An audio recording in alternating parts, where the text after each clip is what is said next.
Hello aspirants. कैसे चल रही है आप लोगों की प्रेपरेशन बताना मुझे कमेंट सेक्शन में। तो आज हम लोग अपनी एंशिएंट हिस्ट्री की सीरीज को कंटिन्यू करेंगे। आज हम लोग कर रहे हैं chapter number 32 sequence of social changes. ये चैप्टर 32 का ना पार्ट 3 है, ठीक है। ये चैप्टर टोटल आपका 4 पार्ट्स में रहने वाला है। इसमें से हम लोग 2 पार्ट्स ऑलरेडी कवर कर चुके हैं, जिसमें हम लोगों ने इंट्रोडक्शन देखा था, ट्राइबल एंड पैस्टोरल फेज समझा था, देन हम लोगों ने agriculture and the origin of upper order समझा था, एंड आज हम लोग करने वाले हैं द वर्ण system of production and government, ठीक है। तो इस टॉपिक को हम लोग आज कवर करने वाले हैं। तो बेसिकली इस चैप्टर में हम लोग जो हम लोगों ने 31 चैप्टर्स तक पढ़ा है ना, उसी को एक तरीके से रिवाइज कर रहे हैं। हम लोग देख रहे हैं कैसे हमारी सोसाइटी का इवोल्यूशन हुआ, कैसे लोग बदले, कैसे सिविलाइजेशंस आई, कैसे मतलब ये पूरा जो डेवलपमेंटल प्रोसेस रहा है ना, ये हम लोग समझ रहे हैं, ठीक है। तो बेसिकली हमने अभी तक क्या देखा कि हड़प्पा आपका कोलैप्स हो चुका है। ऋग वैदिक पीरियड वाले जो लोग हैं वो आपके पैस्टोरल हैं, लेटर वैदिक पीरियड वाले लोग आपके एग्रीकल्चर पर बेस्ड है, ठीक है। अब यहाँ पर एंट्री होती है एक न्यू पावरफुल फेज की। ये कुछ आपका टाइम पीरियड मान लो 600 से लेके 500 बीसी की बात है, ठीक है। तो अब इस टाइम पीरियड की ना 3 बातें बहुत ज्यादा खास है, 3 मेजर रिवॉल्यूशंस है जो एक साथ हुए थे इस टाइम पीरियड में। सबसे पहला हुआ था आपका आर्यनाइजेशन, दूसरा हुआ था आयरनाइजेशन, तीसरा हुआ था अर्बनाइजेशन, ठीक है। तो इन तीनों ही प्रोसेस को हम लोग पढ़ेंगे और ये तीनों प्रोसेस मिलकर इंडियन सोसाइटी को ना कंप्लीटली ट्रांसफॉर्म कर देते हैं, ठीक है। तो देखते हैं फटाफट से। तो पहला टॉपिक है थ्री मेजर प्रोसेसेस पोस्ट वैदिक पीरियड। पोस्ट वैदिक पीरियड में 3 मेजर प्रोसेसेस हुए थे आपके। ये 3 मेजर जो है इंपॉर्टेंट डेवलपमेंट है जो कि एक साथ हुए थे। सबसे पहला आपका आर्यनाइजेशन, दूसरा है आयरनाइजेशन, तीसरा है आपका अर्बनाइजेशन। तीनों को समझते हैं। तो सबसे पहला समझते हैं आर्यनाइजेशन के बारे में। तो आपको पता ही है आर्यनाइजेशन का मतलब क्या है कि इंडो आर्यन लैंग्वेजेस जो है वो स्प्रेड आपकी होने लग गई थी, संस्कृत, प्राकृत, पाली, ये तीनों लैंग्वेजेस, ठीक है। लेकिन अगर आप इसका जो डीप मीनिंग समझो ना, इसका डीप मीनिंग ये है कि जो अपर वर्ण है ना, वो अब जो है ना थोड़ा थोड़ा डोमिनेंस जो है अपना स्टैब्लिश करने लग गए थे, ठीक है। तो यहाँ पे आप देखोगे जो डिविजन है, वर्ण बेस्ड जो डिविजन आ गया था, ब्राह्मण, क्षत्रिय, वैश्य, शूद्र, ये प्रॉपर क्लासिफिकेशन आ जाएगा। विमेन्स की जो पोजीशन है वो और ज्यादा डाउनवर्ड चली जाएगी, ठीक है। तो ये सारी चीजें हम लोग समझते हैं। तो सबसे पहले आर्यनाइजेशन का मतलब क्या है? Spread of Indo Aryan languages, Sanskrit, Prakrit, Pali, ये तीनों लैंग्वेजेस आपकी स्प्रेड होने लग गई थी। Also meant dominance of upper varna, जो आपके अपर वर्ण है उनका भी काफी ज्यादा डोमिनेंस होने लग गया था। सब ऑर्डिनेशन ऑफ विमेन्स, विमेन्स की पोजिशन और ज्यादा बेकार होती चली गई। इंपॉर्टेंट, आर्य रेफर टू ब्राह्मण, क्षत्रिय, वैश्य, नॉट शूद्र। ये जो वर्ड है आपका आर्यनाइजेशन, इस कल्चर में जो आपका वर्ड है ना आर्य, ये रिप्रेजेंट करता है किस चीज को? नोबल को, सुपीरियर क्लास को, जिसमें आपके ब्राह्मण, क्षत्रिय और वैश्य ये तीनों ही कैटेगरी आ जाती हैं। शूद्र और जो दास वाली कैटेगरी होती है वो इसमें इंक्लूडेड नहीं होती हैं, ठीक है। इसके बाद है आपके ऑल्सो नॉन आर्यन ट्राइब्स वर एब्सॉर्ब्ड इनटू ब्राह्मणिकल कल्चर। ये मैंने आपको काफी बार समझाया है कि जैसे आपका ब्राह्मणिकल कल्चर ये पूरा स्प्रेड होने लग गया ना, तो जो आपके ट्राइबल पीपल थे, जो नॉन आर्यंस थे, उनको भी इस कल्चर का पार्ट बना लिया गया था। उनको शूद्र या वैश्यास की कैटेगरी में डिवाइड कर दिया गया था, ठीक है। तो इसको हम लोग क्या कहते हैं? कल्चर इंटीग्रेशन प्लस डोमिनेशन, ये दोनों चीजें एक साथ आपकी होनी शुरू हो गई थी। इसके बाद आया आपका ironisation, use of iron tools and weapons. तो अब आपके आयरन के टूल्स इस्तेमाल होने लग गए थे, वेपन्स बनने लग गए थे आयरन टूल्स के। इसका इफेक्ट क्या हुआ था? एग्रीकल्चर काफी हद तक इंप्रूव हो गया। जो क्राफ्ट है वो काफी बढ़ गया आपका।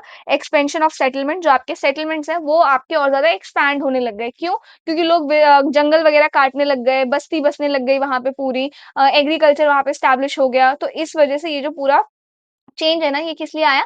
आयरन के आने की वजह से आया, ठीक है। इसका रिजल्ट क्या है? स्ट्रॉन्गर किंग्स एंड आर्मीज आ गई, help in expansion of state, और स्टेट्स जो है वो अपना एक्सपेंशन इस वजह से कर पाए, ठीक है। इसके बाद है आपका urbanization, growth of towns and cities.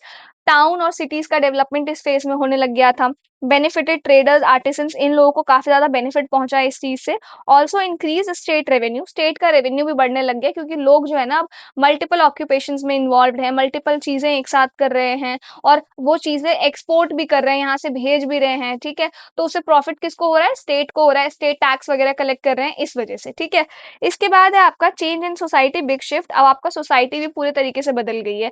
अब आप देख ही रहे होगे कैसे कर करके जो पूरी चीजें हैं ये आपका चेंज हुआ। कैसे पहले क्या विलेजेस थे, फिर कैसे सिटीज डेवलप हुए, ये सारा system.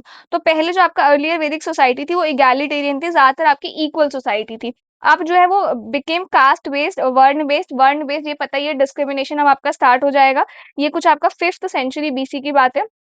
Now role of iron in expansion, ये हमको पता ही है, आयरन के आने की वजह से बेटर टूल्स आ पाए, बेटर टूल्स आ पाए, जिस वजह से हम लोग खेती बाड़ी और ज्यादा हमारी प्रोफिशिएंट हो गई, ठीक है, एफिशिएंट हो गई, और जो टूल्स वगैरह वेपन्स वगैरह बन पाए, जिससे हम लोग वॉर वगैरह अब आसानी से लड़ सकते हैं, जीत सकते हैं, ठीक है। तो आयरन के आने की वजह से मतलब iron is like revolutionary thing था उस टाइम में, ठीक है। तो iron tools like axes, cut forest, ploughshare, better farming, result क्या आया, settlement in fertile Gangetic plains, बहुत ज्यादा जो जंगल वगैरह है काट के पूरे उस एरिया में सेटलमेंट बन गया आपका पूरा, ठीक है। इससे क्या हुआ, rise of large states, example Magadha empire. तो मगध इसका one of the best examples है, आयरन के आने के बाद मगध ने कितना एक्सपैंड किया, कितना जंगल था उसको काट काट के अपने अंडर लेके आए, जो ट्राइबल पॉपुलेशन थी उनको अपने कल्चर का पार्ट बनाया, तो ये पूरी चीज आपकी आयरन की वजह से हो पाई, ठीक है। इसके बाद है आपका इंक्रीज इन प्रोडक्शन, नए टूल्स आए, ज्यादा एग्रीकल्चरल आउटपुट आपका आने लग गया उससे, people produce more than there needs. तो आयरन के आने की वजह से अब क्या हुआ, लोग जो पहले इतना ही उगा पाते थे जितना उनके खुद के लिए होता था, उससे ना लोग अब ज्यादा उगा पा रहे हैं, तो ज्यादा उगा पा रहे हैं यानी कि जो स्टेट है वो टैक्स लेगा यानी कि स्टैंडिंग आदमी अब स्टेट अफोर्ड कर सकता है, और इससे सपोर्ट मिलता है प्रीस्ट को, ब्राह्मण्स को, वॉरियर्स को, क्षत्रिय को। बात वही है, अगर टैक्स कलेक्शन हो रहा है तो ये दो क्लासेस हैं जिनको सबसे ज्यादा प्रॉफिट पहुंचेगा, ठीक है। इसके बाद है आपका रोल ऑफ लेबर, आपको पता है लेबर का काम किन से कराया जाता था, शूद्र से, ठीक है। तो ये जो चीज है आपकी अर्लियर ओनली फैमिली लेबर, इसके बाद later slaves, hired labours, wage earners, seen clearly in Buddha period, modern period.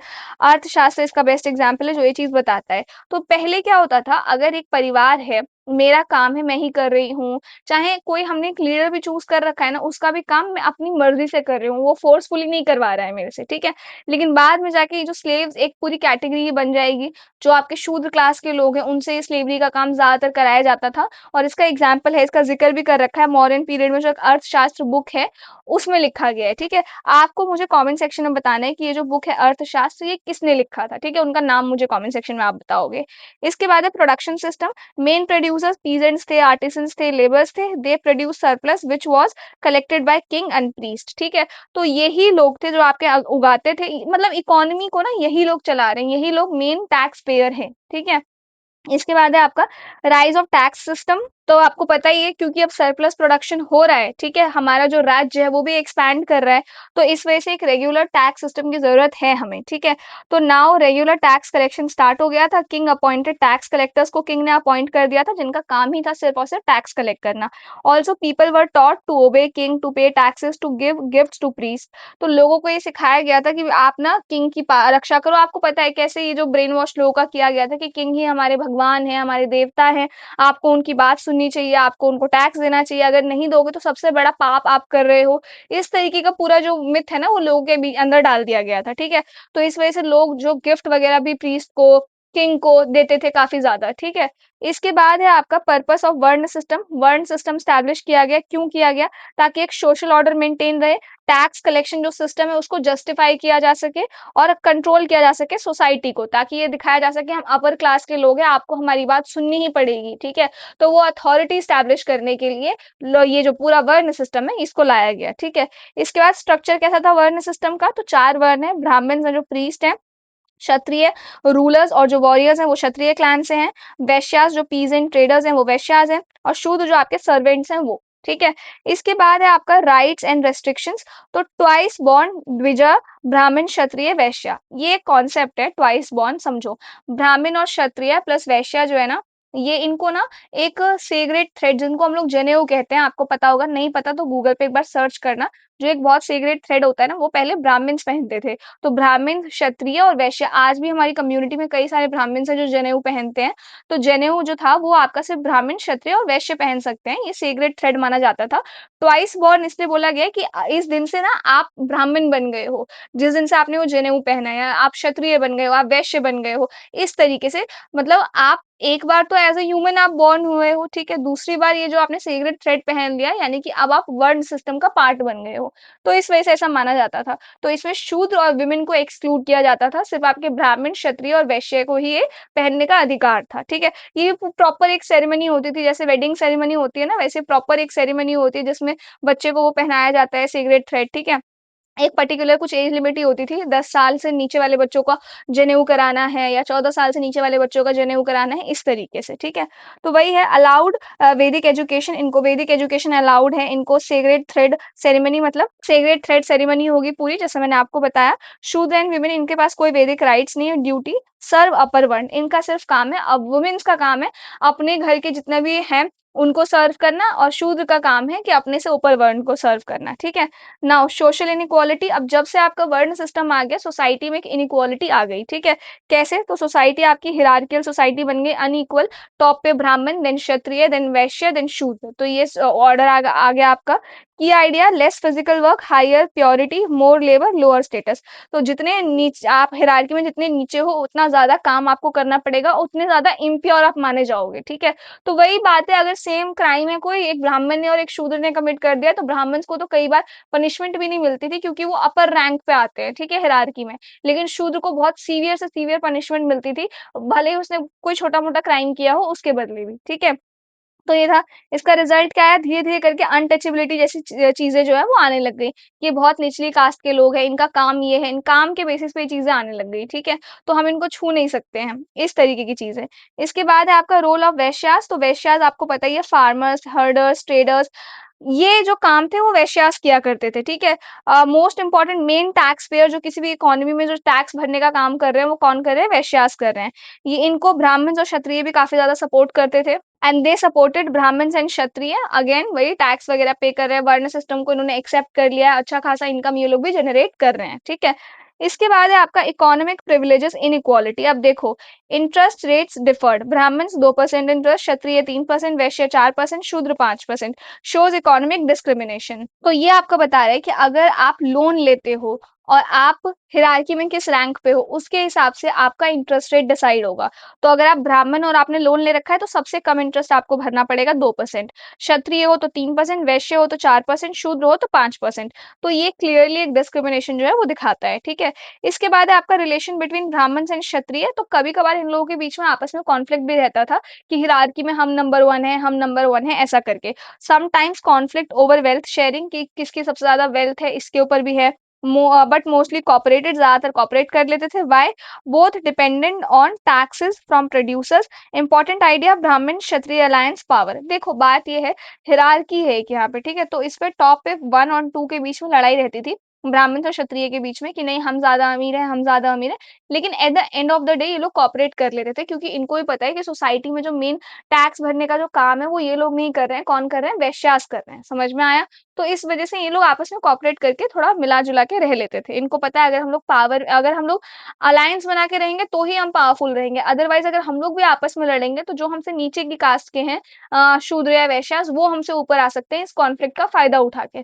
तो इसीलिए ज़्यादातर ये लोग कॉपरेट कर लेते थे, ठीक है? इसके बाद है आपका social crisis and the rise of landed classes, ठीक है? तो इसको करेंगे हम लोग नेक्स्ट पार्ट में कवर, जो कि हमारा लास्ट पार्ट रहने वाला है इस चैप्टर का। तो उसमें ये चैप्टर हमारा पूरे तरीके से कंप्लीट हो जाएगा, ठीक है? तो आज के लिए इतना ही रखते हैं। अगेन अगर आपको जीएस के नोट्स परचेज़ करने हो तो उनको परचेज़ करने का लिंक आपको डिस्क्रिप्शन में मिल जाएगा, चेक कर लेना, ठीक है? कोई डाउट हो तो बताना मुझे कमेंट सेक्शन में and I will see you in the next video.